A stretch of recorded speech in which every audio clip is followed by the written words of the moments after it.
Hello guys, আজকে আমি করব রক্তপাতার মাখা। তো চলো করা যাক।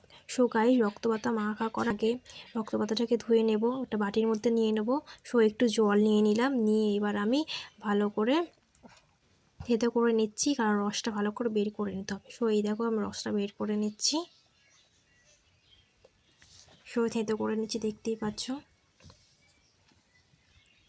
গাইস। সেটাকে আমি রক্তপাতা কেন বলি, কারণ এটা হচ্ছে কাঠকুল্প পাতা, তাই কি রক্তপাতা বলি, কারণ আমি না মানে প্রত্যেক মাসে 4বার করে খাই, সেই জন্য রক্তপাতা বলি। কারণ আমার শরীরে রক্ত নেই, তার জন্য তাই এটার নাম দিয়েছি রক্তপাতা। সো গাইস, দেখতে পারলে থেতো করে রসটা সব বের করে নিয়েছি। এইবার ওর মধ্যে একটা মশলা দেবো, এটা হচ্ছে নুন। সো গাইস, একটু অল্প নুন নিয়ে নিচ্ছি, তোমাদের পরিমাণের মতো নুন নিয়ে নেবে। আমি আমার পরিমাণ মতো নুন নিয়ে নিয়েছি, এই যে মিশিয়ে নিচ্ছি। এবার এটা আমাকে খেতে হবে। গাইস, তোমরা এটা বাড়িতে ট্রাই করতে পারো, আশা করি খুব ভালো লাগবে। তাদের শরীরে রক্ত নেই, তাদের তো খুবই ভালো। সো এবার আমি খেয়ে নেব, দেখতেই পাচ্ছ। এবার আমি এটা খেয়ে নেব, আমার এইটুখানি হয়েছে।